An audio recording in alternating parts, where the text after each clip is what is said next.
जब से स्कूल से आई थी बड़ी चुप चुप से, तब तक मेरी भावना। भैया भैया ये सब क्या हो गया भैया? हमारी भावना सब क्या हो गया? ये कौन?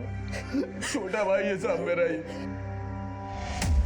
वर्मा, भावना के पेरेंट्स को लग रहा है कि भावना के साथ जो कुछ भी हुआ है स्कूल में हुआ, जिसकी वजह से भावना ने आत्महत्या कर ली। स्कूल के साथ साथ भावना के पड़ोसियों से भी पूछताछ करो, शायद वजह कुछ और ही है। Okay sir.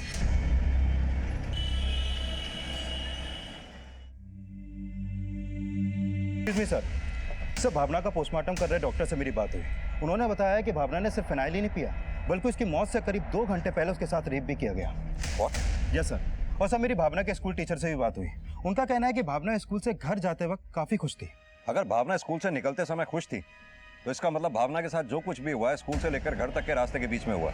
हो सकता है सर, क्योंकि भावना रोजाना स्कूल से घर पैदल आती जाती थी और उसका स्कूल उसके घर से करीब आधा किलोमीटर दूर है।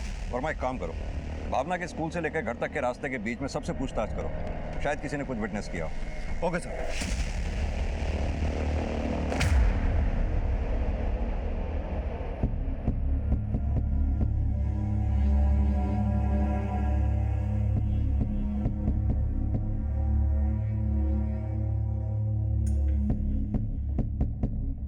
क्या भावना के साथ रेप? जी। क्या आपको किसी पे शक है या आस पड़ोस में कोई ऐसा जो भावना के साथ?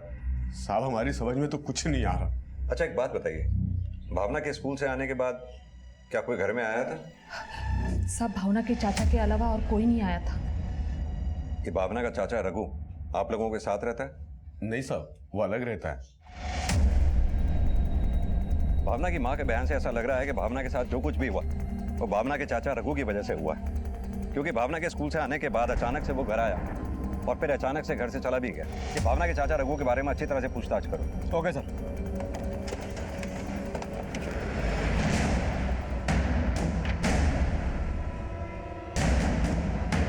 भावना का चाचा रोज ड्यूटी छोड़कर दिन में यहाँ जाता था साहब। अभी पकड़ता हूँ, रुको। पकड़ लिया पकड़ाइए नहीं, पकड़ोगे नहीं। कहने को तो चाचा है, बच्ची सियानी हो गई थी और वो खेल खेल के बहाने उसको यहाँ वहाँ छूता रहता था साहब।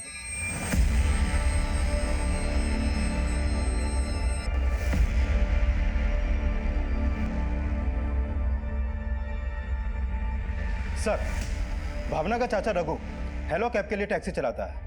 जब मैंने उसका कॉल रिकॉर्ड चेक किया तो पता चला कि भावना के स्कूल की छुट्टी के टाइम उसका फोन भावना के स्कूल वाले एरिया में ही एक्टिव था। सर, भावना के पड़ोसियों ने भी उसको लेकर अजीब तरीके के बयान दिए। वर्मा, कहीं ऐसा तो नहीं इस रघु की अपनी भतीजी पे बुरी नजर हो? जो कांड वो घर पे नहीं कर पाया उसने बाहर करने की सोची हो, इसलिए भावना की स्कूल के छुट्टी के समय वो अपनी कैब लेकर वहां पहुंचा और भावना को कैब में बैठा के उसके साथ दुष्कर्म किया हो। और भावना जब घर पहुंची उसके पीछे पीछे ये रघु भी पहुंच गया हो। वर्मा, मुझे तो लगता है कि भावना को फिनाइल पिलाने में भी इसी रघु का हाथ है, क्योंकि हो सकता है रघु को यह डर था कि भावना उसकी करतूतों के बारे में कहीं अपने पेरेंट्स से ना बता दे। ये रघु जहां कहीं भी है इसे उठा के ले आओ। Okay sir. भाई साहब, काश आप फ़ोन उठा लेते तो शायद भावना आपको अपनी परेशानी बता सकती। मुझे तो कुछ बताया ही नहीं उसने।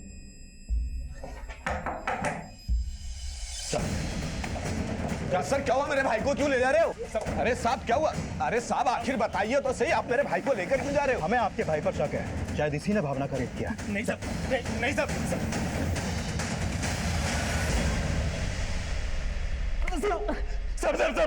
सब भतीजी थी भावना मेरी। भगवान के लिए इतने घिनौने आरोप मुझ पे मत लगाइए साहब। अगर तूने भावना का रेप किया तो डीएनए टेस्ट से सामने आ ही जाएगा। झूठ बोलकर खुद को बचाने की कोशिश मत कर, जो किया है साफ साफ बता दे। साहब मैंने कुछ भी नहीं किया। जब उस दिन मैं भाई के घर गया तो मैं तो खुद हैरान था कि भावना इतनी उदास क्यों थी साहब। क्या हुआ? लो गिफ्ट लो। अरे लो, आपको बहुत पसंद है ना। अगर तूने कुछ नहीं किया तो भावना के स्कूल की छुट्टी के समय उसके स्कूल के सामने करने क्या गया था तू? साहब, मैंने तो भावना के स्कूल के बाहर एक सवारी को ड्रॉप किया था। मैं तो भावना को अपने गाड़ी में स्कूल से घर लेके जाना चाहता था साहब, लेकिन उसके पहले वो घर चले गई थी साहब। बहुत गर्व करते थे ना अपने भाई के ऊपर, बड़ा नाज था ना उस पर। देखा क्या किया उसने हमारी भावना के साथ। जरूर उस कमीने ने अपना गुनाह छुपाने के लिए हमारी फूल जैसी बच्ची को जान से मार दिया।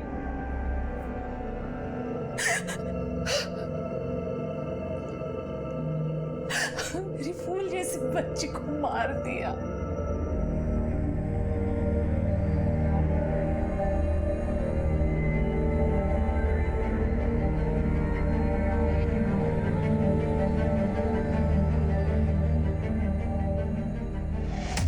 सर रघु जिस हेलो कैब कंपनी के लिए कैब चलाता था, मैंने वहां पर पता किया। भावना की संदिग्ध मौत वाले दिन रघु ने वाकई में भावना के स्कूल के पास के एरिया में एक पैसेंजर को ड्रॉप किया था। लेकिन वर्मा, इससे यह साफ नहीं होता कि रघु ने भावना का रेप नहीं किया था।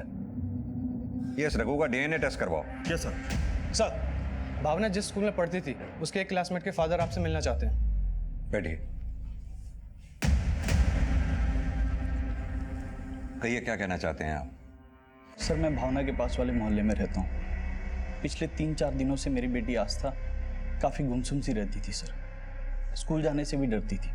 हमें लगा कि शायद स्कूल ना जाने का कुछ बहाना बना रही हो, इसलिए उसकी माँ ही पिछले 1-2 दिन से उसे छोड़ने और लेने जाया करती थी। लेकिन सर, कल अचानक उसने पेट दर्द होने की शिकायत की। क्या हुआ बेटा? क्या हुआ? बहुत दर्द हो रहा है पेट में। कुछ नहीं हुआ, कुछ नहीं हुआ। रोना नहीं। चलो आजा। सर, जब हम आस्था को लेकर हॉस्पिटल गए तो डॉक्टर ने बताया कि उसके साथ रेप हुआ है। और सर, जब हमें पता चला कि भावना के साथ भी ये सब हुआ था और उसने सुसाइड कर लिया, तो मैं आपको बताने चला आया सर। आपकी बेटी ने कुछ कहा? उसके साथ ये सब किसने किया? सर, वो कुछ नहीं बोल रही है। जब से हॉस्पिटल से आई बस पत्थर बनी हुई है सर।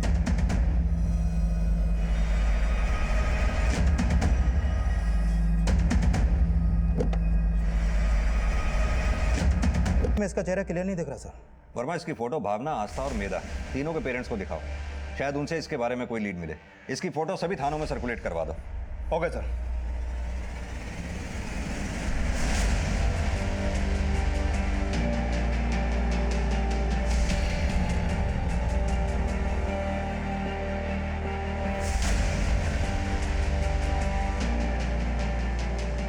देखिए, हमें शक है कि शायद इसी आदमी ने भावना का रेप किया होगा। आप लोग इसे ध्यान से देखिए और मुझे बताइए कि क्या आप लोग जानते हैं इसे?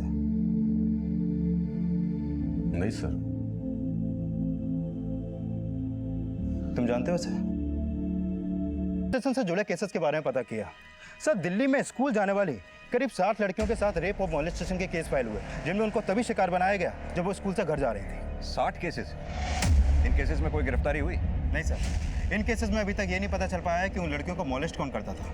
लेकिन सर, मैंने कुछ विक्टिम से भी बात करने की कोशिश की। उनमें से कई बच्चियों ने बताया कि उनका मॉलेस्ट और रेप करने वाला भी रेड जैकेट और ब्लू जीन्स में ही होता था।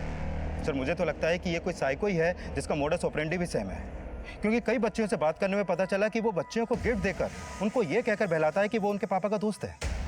हैरानी की बात तो यह है कि पिछले 1 साल से एक ही आदमी रेड जैकेट ब्लू जीन्स पहन के दिल्ली के आसपास अलग अलग एरियाज में छोटी छोटी बच्चियों को अपना शिकार बना रहा है और अभी तक उसकी पहचान नहीं हो पाई है। सर, हमने एरिया के सभी हिस्ट्री शीटर्स को राउंड अप करके मेधा से उनकी पहचान कराने की कोशिश की, लेकिन मेधा ने किसी को भी आइडेंटिफाई नहीं किया। वर्मा, ये भी तो हो सकता है कि ये मोलेस्टर दिल्ली का रहने वाला ही ना हो। अक्सर देखा गया है दिल्ली में कई लोग रोजाना दिल्ली के आसपास की स्टेट से आते हैं, जैसे यूपी, राजस्थान, हरियाणा, पंजाब, उत्तराखंड वगैरह वगैरह। हो सकता है ये आदमी भी दिल्ली के आसपास की किसी स्टेट का हो। वर्मा, अपनी जांच का दायरा बढ़ाओ। दिल्ली के आसपास के एरियाज में जितने भी रेप्स और मोलेस्टेशन के केसेस हुए हैं, उनमें जितने भी संदिग्ध लोग हैं, हिस्ट्री शीटर्स हैं, सबकी लिस्ट बनाओ। हो सकता है इस मोलेस्टर का वहाँ से कोई क्लू मिले। और हाँ, एक प्रेस रिलीज जारी करो, लोगों को इस मोलेस्टर से सावधान रहने को कहो। हमें किसी भी हाल में उन दूसरी बच्चियों को इस मोलेस्टर का शिकार होने से बचाना है। Okay sir.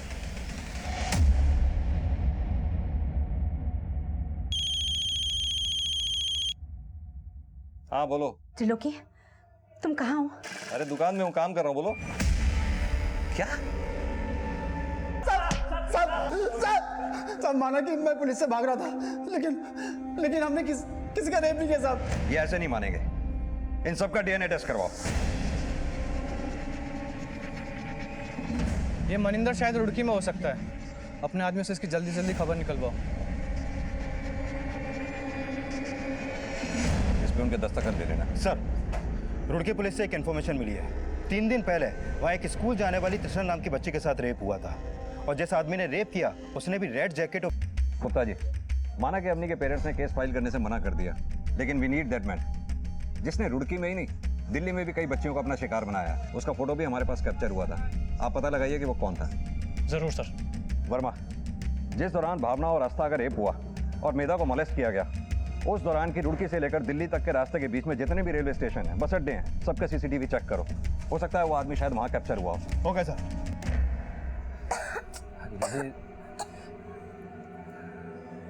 सुषमा, खांसी के साथ साथ बुखार भी हो गया इसे। दिन ब दिन तबीयत बिगड़ती जा रही है इसकी। मुझे तो डर लग रहा है, इससे पहले भी टीबी हो चुकी है, कहीं फिर से। ऐसा मत कहिए। नमस्ते भाई साहब। नमस्ते। नमस्ते भाई साहब। भाभी नमस्ते। क्या हो गया बच्चा, बीमार हो गया? कोई बात नहीं, जल्दी ठीक हो जाएगा, है ना? भाई साहब हुआ क्या है? कुछ समझ में नहीं आ रहा है प्रमोद जी। देखिए ना, अवनी की तबीयत दिन ब दिन और बिगड़ती जा रही है। मुझे तो लग रहा है इसे दिल्ली के अस्पताल लेकर जाना पड़ेगा।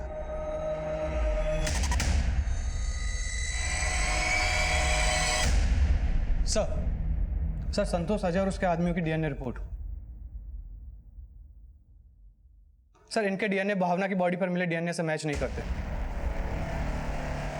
और इस मनिंदर की कोई अपडेट? सर खबरों को काम पर लगा रखा है, लेकिन अभी तक कोई इन्फॉर्मेशन हाथ नहीं लगी। ठीक है, तुम जाओ। सर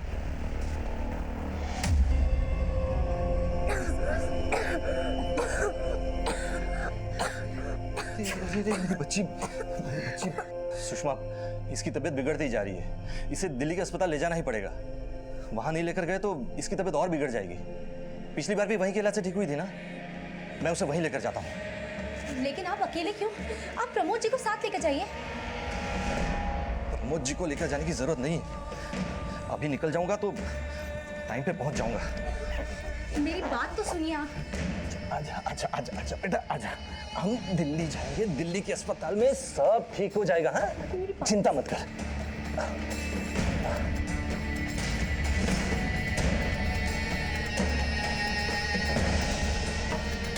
कि उसके पापा ये सब। मुंडी मत चुका। ये बता, और कितनी बच्चियों का शिकार बनाया तूने? बोल। बहुत है साहब।